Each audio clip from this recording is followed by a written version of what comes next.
All right. Good evening. My name is Jennifer Title. I'm an assistant dean at the University of Iowa Graduate College, and tonight we're joined by Lenore Maybaum. Dr. Maybaum is an assistant professor at Kirkwood Community College in Cedar Rapids, right, Lenore? Right. Cedar Rapids part. That's and right. So tonight we're going to be talking a little bit about Lenore's experience in graduate school, making her decision to teach at a community college, the preparation that she did, and a little bit about the application process sort of before and from the other side, because I know Lenore's also been on the other side as far as on search committees. Mm-hmm. So if you have questions, please feel free to tweet them with hashtag #UIOpenDoors, or you can sign into Google and ask the questions here in the conversation. If you do sign in, your picture will not come up. You can just sort of join us and drop a note along the side. Just type in your questions. So we'll go ahead and get started. Lenore, when did you make your decision to head towards teaching at a community college?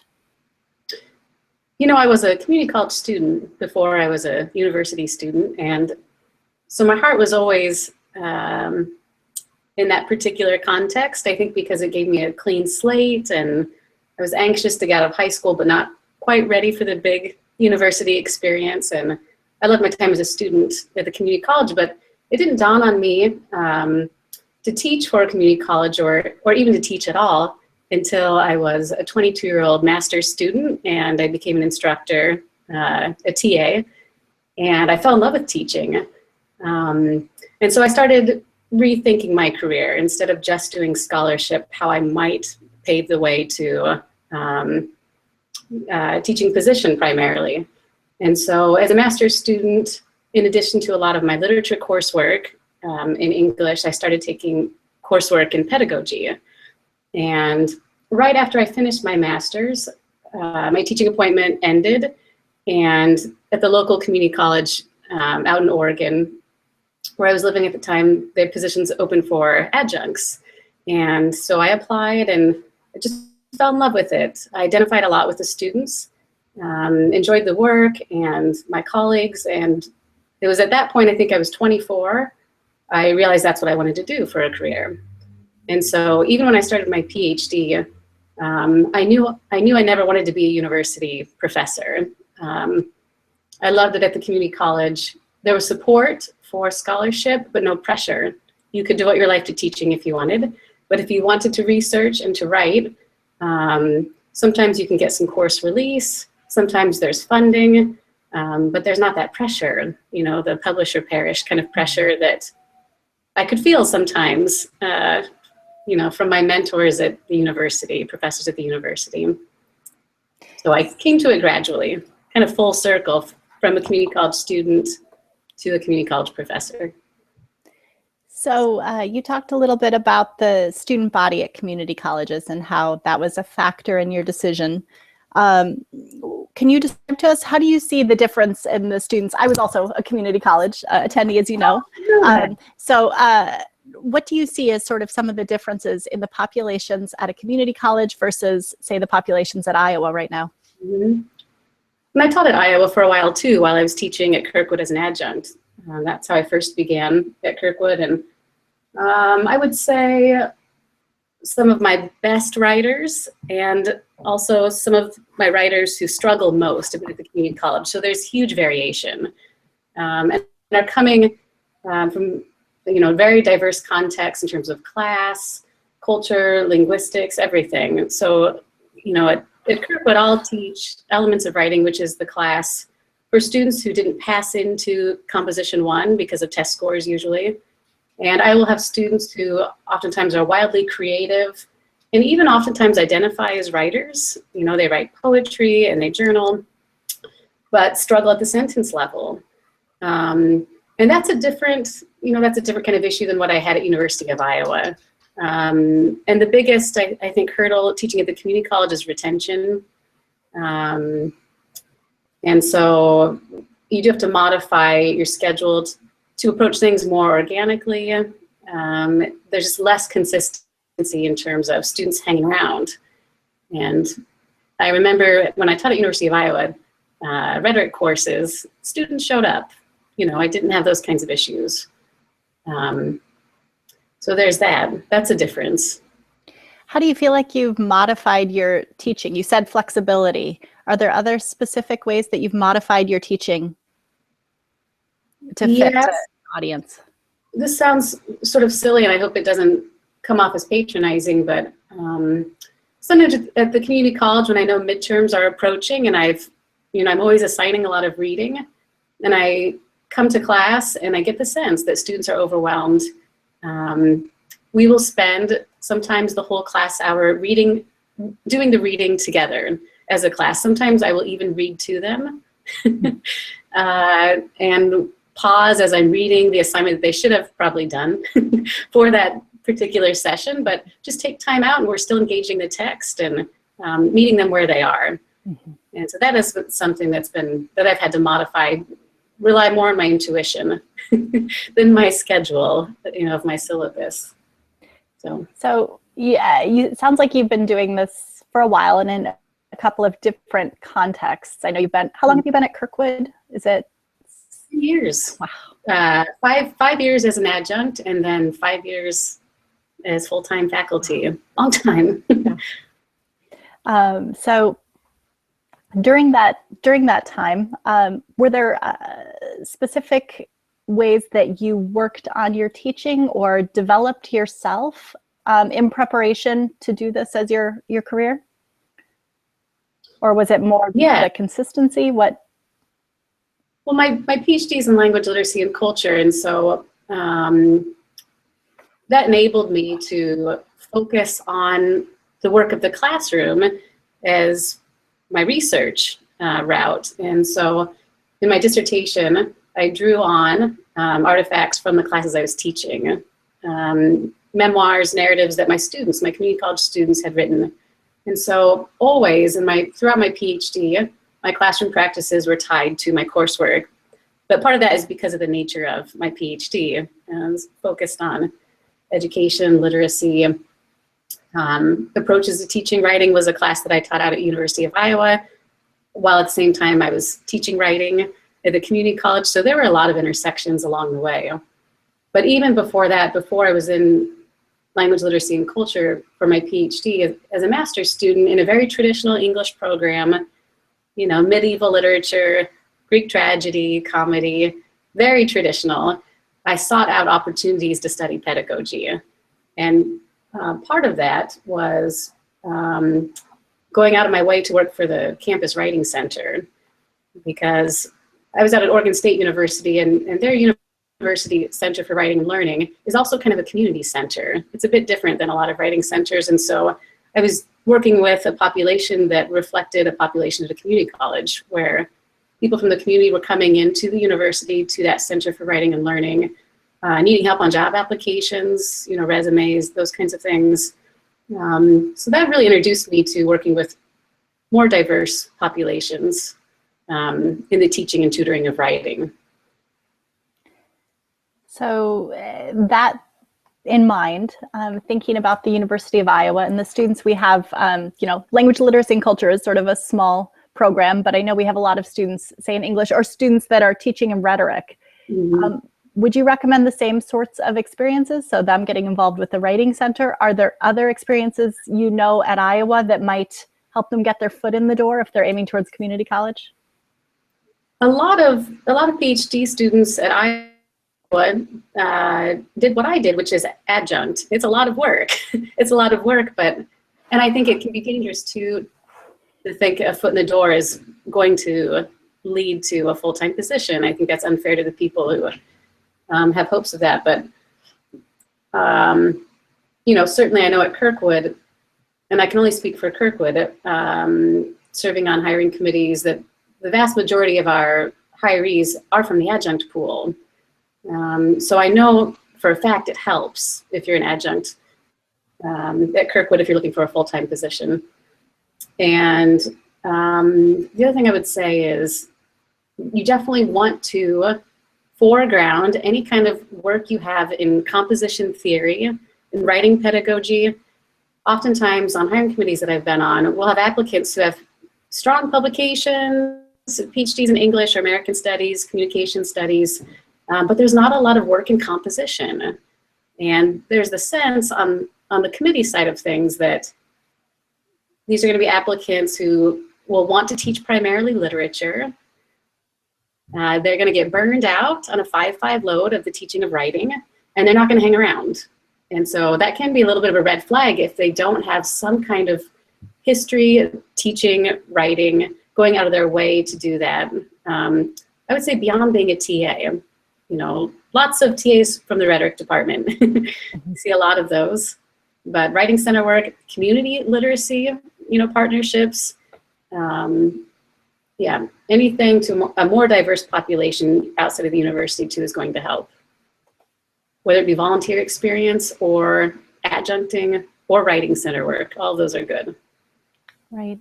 Well, and I know you also worked with the Obermann Center, and I don't know if that played any factor in your either your role at Kirkwood, or possibly that just speaks more to your life as a scholar, as a writer. Yeah, there are lots of intersections. My dissertation was kind of focused, it's sort of a composition studies dissertation in that I looked at autoethnography as a research method that I use in my work, but also that I have my students use. So they're drawing on the artifacts of their own lives to provide analysis or reflection. And so what I like about that method, and the Obermann too, is that you're engaging real life outside the classroom in very tangible ways, drawing on the artifacts of your life outside of the classroom. And so, the Obermann and public engagement, as a researcher, as a writer, that's something that I'm interested in and that I engage, but also for my students at the community college, particularly because they're coming from such rich backgrounds. I like those narratives to be brought into the work of the classroom. At Kirkwood, I think through narrative writing, through autoethnography, those students have taught me how to teach, drawing on their own literacy histories and their narratives. And so certainly the Obermann work is connected to them. But also, the Obermann project that I had proposed was in hopes of creating an outlet for community college writers to have legitimate audiences outside of the classroom, to do public readings, for them to engage through writing the public. But certainly in my own writing, that's one of my aims too. So talk to us, you talked a little bit about an individual course related to the population, but could you walk us through a day in your life a little bit? What happens morning till night? What's it look like a little bit? Just a typical work day. Yeah. And how for my job, I teach a 5-5 load of compositions, 5 sections of composition each semester. And what that breaks down to usually is that Monday, Wednesday, Friday, I teach 3 50-minute writing classes, and I try to schedule them back to back, which it gives me a lot of space at the beginning of the day and the end of the day to grade or grocery shop or whatever it is I need to do. And the first 2 classes always go pretty well. And the third one, I can't remember whom I've told what, and there's some repetition. Anyway, so Monday, Wednesday, Fridays are intense, concentrated teaching days, but it's 3 hours of teaching. And then Tuesday, Thursday, I will teach 2 hours one day, and then 1 hour the other day. So those are usually, there's usually one easy day where I just teach 1 hour. But it's a little deceptive. Even though I've been doing it for so many years, when I look at my schedule, I think, what a privileged schedule to just teach 3 hours a day or an hour a day, this 5-5 load. But it's not taking into account, of course, the massive amounts of grading. And I still have to do prep. I always change my curriculum and the text that I'm drawing on. And so I always cause myself more, I have a lot more prep time than I probably should after 10 years of doing this. And I tend to do my grading in the morning, and then I teach.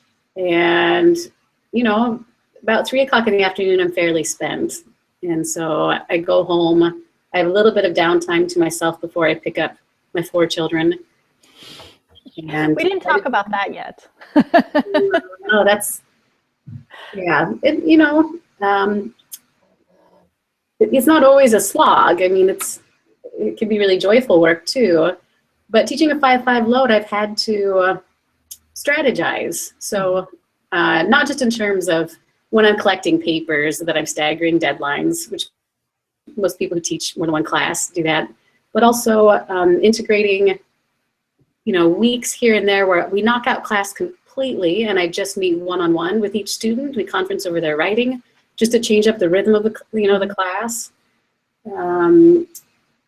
And I've gotten to a place too, I used to, for years and years, when I started teaching at the college level, I would read students' early drafts, comment on them before the conference, and then during conference kind of go through the comments and have a little bit of a conversation.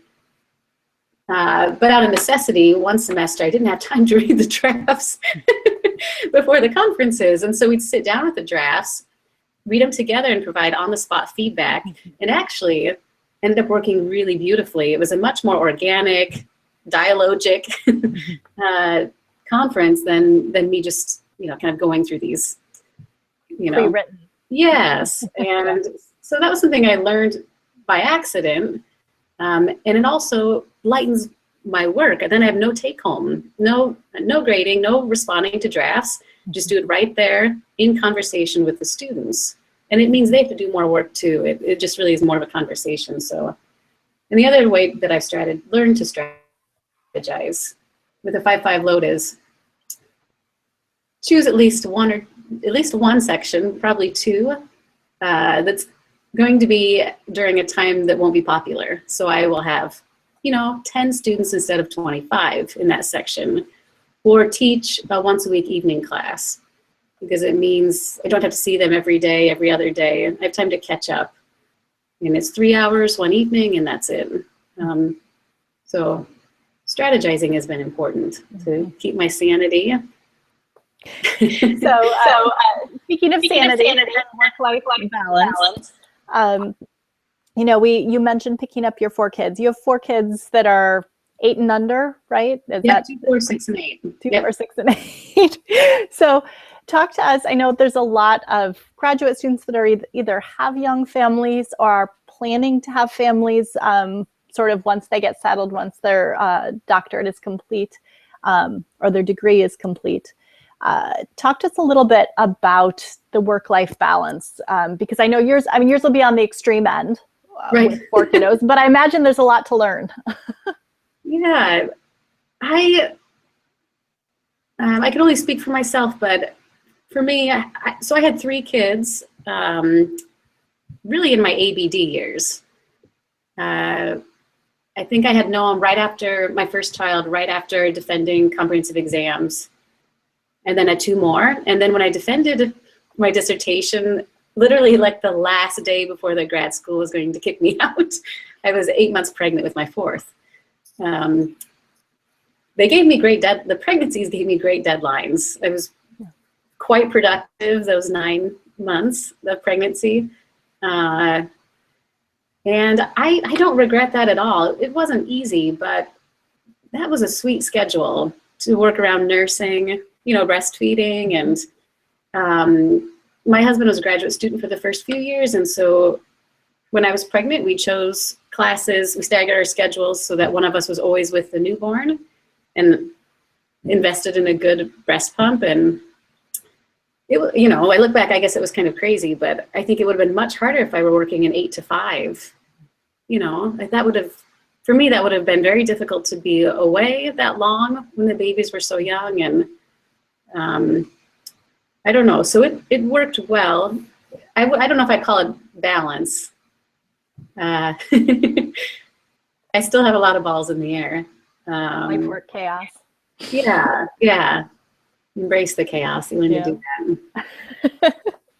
But the one thing that I do regret, though, as a grad student, it wasn't until after, and maybe I was just in the dark. I have a feeling I'm not the only one, though. I didn't know that we could take, maternity leave, that we had extended leaves as graduate students.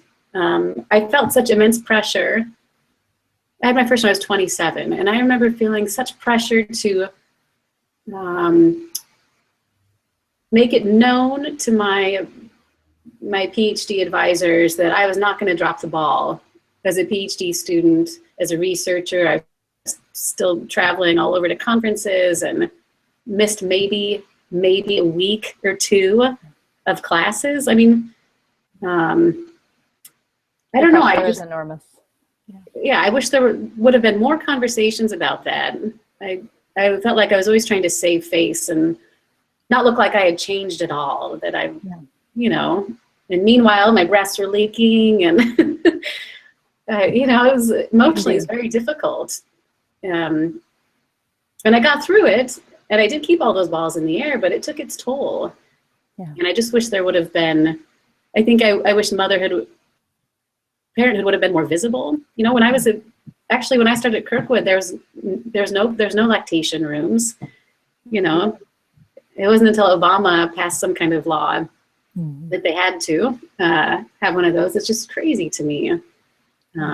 So anyway, I wish parenthood would have been, and caretaking would have been more visible as a graduate student, and I wish maybe I would have contributed to that visibility more instead of obscuring it. Yeah. To look like a good academic. It's a tough role to stand out with that.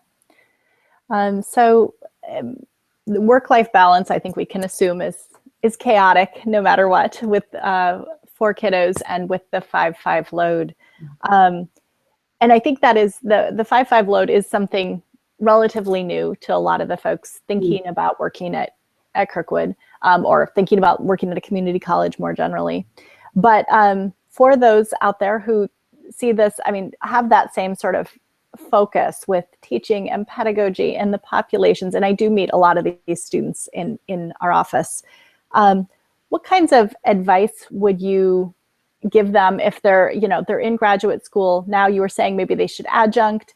As they move towards the end, what should they be doing to prepare their materials, to when they're looking at job ads, what should they be thinking about, the mindset? Like when they're at the tail end of their ABD? Yeah. They've made this decision. They're going. I mean, I think there's a different mindset as far as thinking about your teaching and your scholarship, as far as what you want to include in your materials and how you want to frame your work for your application. Yeah, I mean, at the community college, as I said earlier, you want to make sure to foreground experience with composition, experiences in the classroom. Also, I think it's important to, I guess, to sort of demonstrate or talk about having the heart of a teacher. Because if you're looking just to do scholarship and have a paycheck at the community college, it's not, that's not sustainable. You really do have to have, find joy in teaching, and you have to be curious about teaching practices, and and make that clear in the cover letter. I think this might be a horrible stereotype. Well, maybe I won't say this. I mean, one of the things I love about my colleagues at Kirkwood is that, and this is a generalization, but they're they're whole people. They don't have these really narrow focuses in their writing or in their teaching. Keith Rains is a colleague of mine that recently retired, and he was, voted best Irish guitar player in the state of Iowa. Everybody's doing these interesting projects that aren't necessarily directly related to scholarship or teaching, but I don't know, make them have this dimension.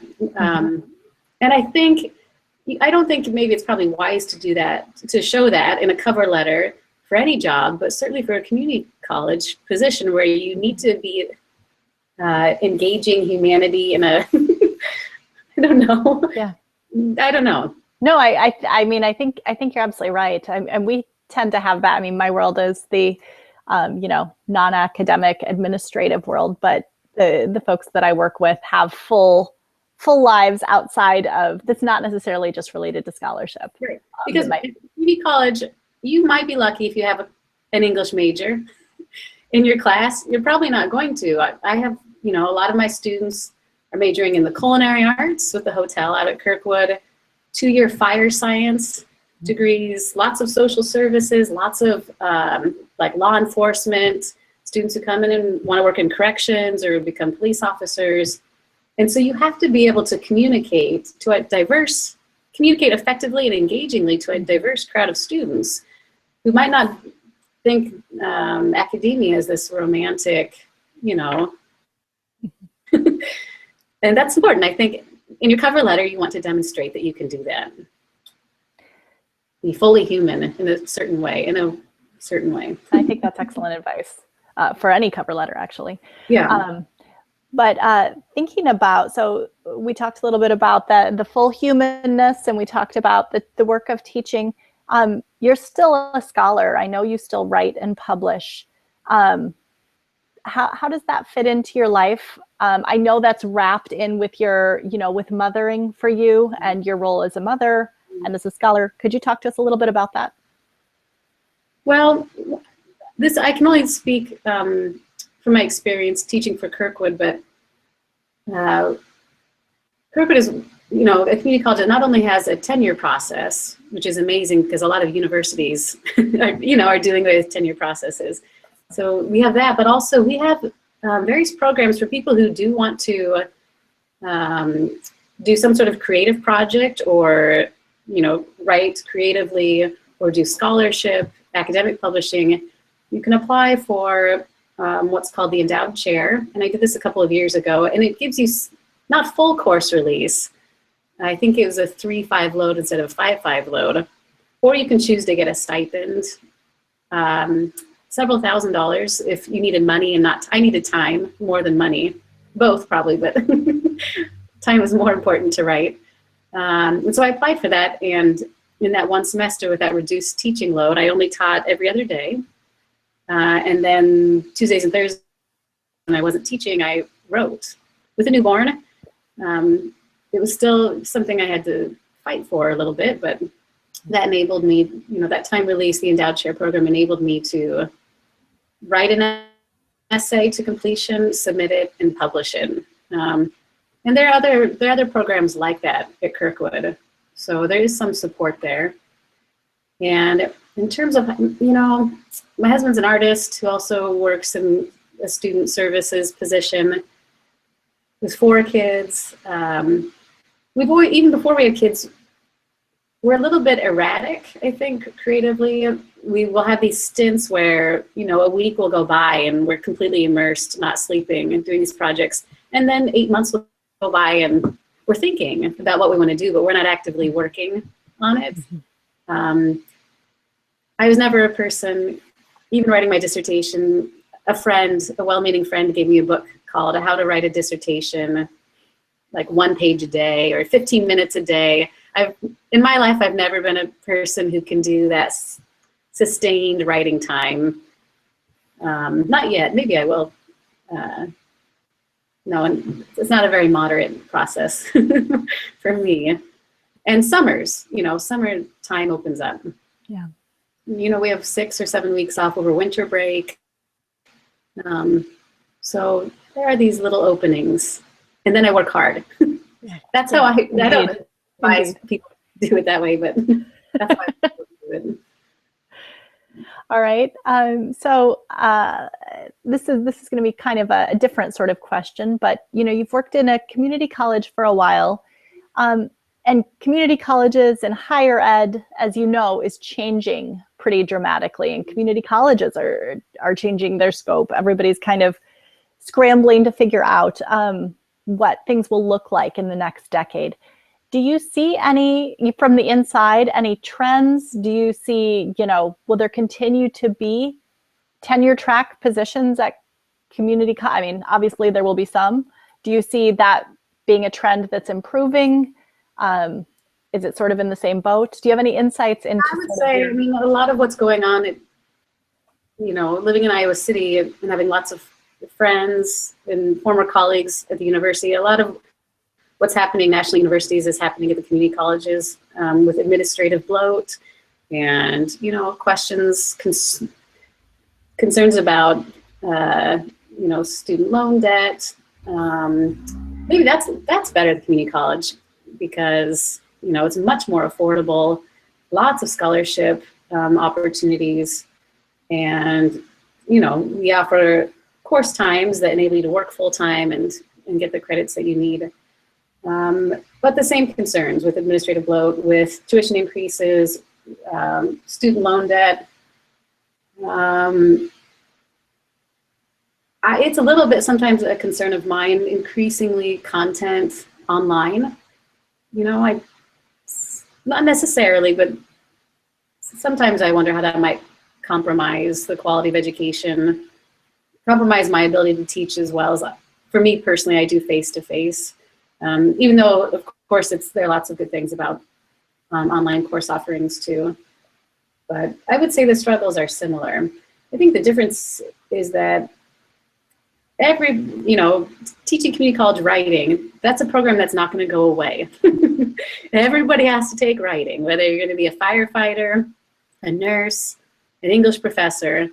I feel like I have job security. In terms of tenure lines in the future, I have concerns about that for everybody, everywhere. I mean, I'll talk to friends who are on the job hunt, and lots of positions that don't have tenure that have a 4-4 load, 5-5 load. Just like mine, I don't know. I think a lot of the concerns are similar. So if I flip you back to the position of being on the hiring side of the table, and I said, I'll offer you your perfect candidate. Can you describe to us a little bit what an ideal candidate, what would their personality be like? What might you see in them? What might you recognize?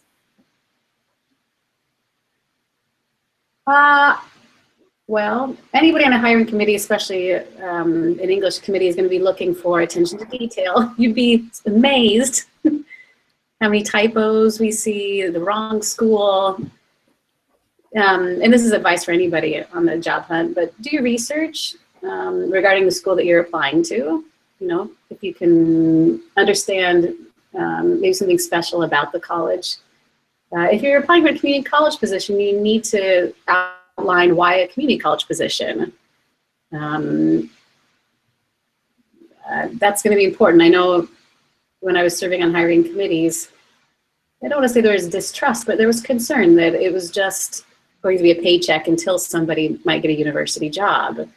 And that's why, as I feel like I've said throughout, it's really important to demonstrate a commitment to teaching, and not teaching literature, but primarily writing. You can get a literature class or two a semester, but it's going to be very composition focused. Also, talk about teaching to diverse populations, especially first-generation college students.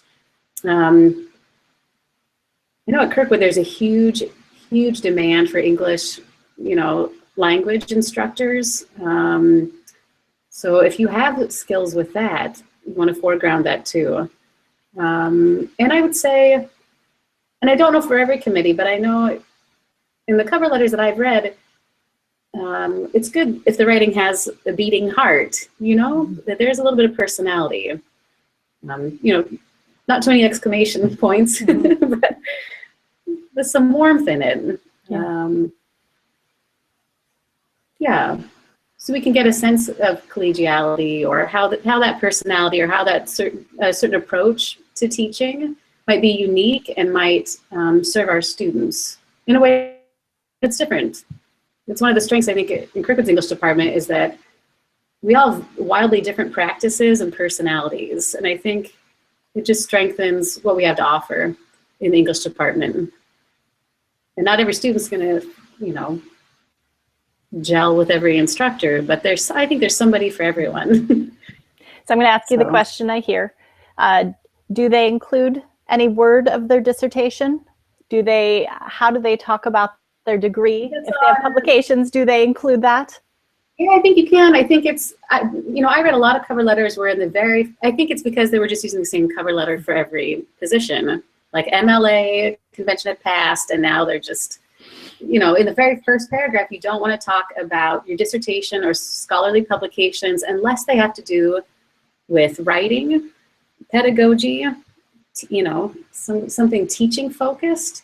Otherwise, I definitely would not begin a cover letter with scholarship, because what we're thinking as a committee is those days are over. If we hire this person, it's going to kill their scholarship. A lot of people are publishing in my department, but it's hard. It's hard to do. And so we worry if that person would last, you know, get burned out more quickly, too frustrated not being able to continue that publication record. So at the same time, when, you know, it looks good when I've had several conversations on committees where we talk about, oh, look, they presented an NCTE. Oh, you know, they're going to 4 Cs, and that they're actively engaging. The classroom, their practices, they have a reflective practice, that's important. But otherwise, I would say you could talk about your publications, but don't do it right away. Don't do it right away, because this is a teaching-focused job. And any tips for once they get in the, you know, partway in the door and they have an interview? Any tips or description of what that interview process would look like? Yeah. Usually a Skype interview first? No, I've served on a few committees, and I can only speak, you know, to my experiences at Kirkwood, but the interview process is fairly rigorous. It's about an 8-hour, well, the final interview was about an 8-hour day, really. I would say, I should have said this earlier, get a teaching portfolio together, because there's a strong chance if you move up, you know, from the initial cover letter, CV, if you move up to the next part of the process, you might only have a week or 2 to get a teaching portfolio together into the committee. So does that need to be in any particular form? Could that be an online document? Yes, it can. One of the exciting parts of the hiring committees that I was on is that nothing was prescribed. You know, we could talk as a committee about how we were going to do things within some limitations, of course. We couldn't be too far out there. But we decided at long conversations about the importance of a teaching portfolio and not putting formal criteria, because we wanted to see how those candidates would represent themselves. And it could be online. But it was very, very illuminating. Sometimes we get these portfolios, and most of it would be of them showcasing their publications, or oddly enough, maybe showcasing their work when they were junior high teachers. You really got to see how people were identifying. And some portfolios included a lot of assignment sheets. Some portfolios would include student work with their response, you know. Some were broken up into chapters where we saw the full kind of spectrum or dimension of that candidate. So that is something that you want to start getting together if you're going to apply for a community college teaching job. Because even on committees where we haven't asked for a teaching portfolio, if they show up at a final interview with a portfolio that they can reference, that looks good. It means they're invested in the craft of teaching. And that's what we're looking for at the community college. Scholarship is great too. You got to be invested in the teaching of writing. A lot. So related back to that, we're getting some feedback. Related to the application, I know that at least at some community colleges, there's short answer questions. And I've sat with students before and had a conversation about these. And I think many students see those short answer questions as something you kind of quickly fill out the box, give them what they need to say. I mean, that's not, shouldn't be something that's a crafted piece of writing. It should what be are your thoughts on that? At Kirkwood, it should be a crafted piece of writing, because I think people are a little bit in the dark. It's not unusual for us to get over 100 applications for one position. Out of Iowa City, you know, talented writers, teachers, it's competitive. And we're going to read so many cover letters. Cover letters are important, but those questions can really set you apart. I think, unfortunately, there's a perception that only human resources people are reading those questions. But this is a time when, at least at Kirkwood, where you can actually infuse some of your responses with your philosophy of teaching, because we don't ask for that in a cover letter, and you don't want to have a too lengthy of a cover letter or a CV. We don't ask for teaching philosophy documents, but you can certainly give us a sense of that in those responses. And also, it looks bad. It looks really bad when we're looking through the materials and people have one sentence, or you have to demonstrate you have a good sense of audience if you're going to teach writing, you know? And if you're BSing with these short, choppy, you're not invested in the job, that's what it looks like. You don't care. It's just, you know, community college position, HR document. Or if you're insanely writing, you know, overwriting, that's a problem too. That's a problem too. So thoughtful with some development, and then rein it in. You know, especially if you're applying for a writing position, you have to demonstrate that you can write. I don't know. I can't. I've seen a lot of where that hurts people. They're not considered anymore because of what they have written in those short questions, short responses. Yeah. I have to speak to this because we talk to students about their online lives, but should a candidate expect that maybe they would be Googled, or that people would know something else about their background? Should they be worried about what else they have online? It certainly wasn't something, I mean, as a committee member, I think that'd be bad form to talk about what you saw about somebody online. I mean, at the same time, committees that I've been on, one of the rules is transparency. In a small town like ours, we know a lot of the applicants, maybe we've worked with them when they've been adjuncts. And so we're forthcoming about our relationships with people or the sense that we got of them. You know, I mean, those conversations are talked about, we have those conversations. But in terms of like rate my professor or Google, you know, Facebook profiles, I think anybody out there needs to be thoughtful about those things. The only time I've ever Googled candidates is if, you know, it's the final round and I'm just genuinely interested in them as people, you know, which is usually any final candidate. I want to know more about, you know, what they're writing. And so, but there's never been an issue with final candidates. Yeah. No. Great. Well, I think that's all the questions I have for you. I feel terrible. I see some viewers on there, but my phone died, so I didn't see anyone. So in case somebody sent me something on Twitter, I didn't get it. But I will make Lenore's. Lenore, I think, can be accessed through her email. So if you do have additional questions, I think, would you be okay with answering those if we sent them your way in writing? My Kirkwood email would be, I think here it's showing my Gmail account. My Kirkwood email would be better. Then I will connect the dots. Right.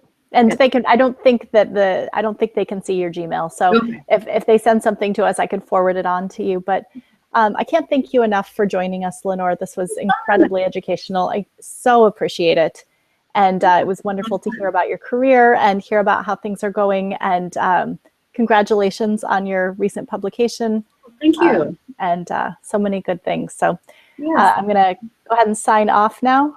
All right. Good night. Thank you.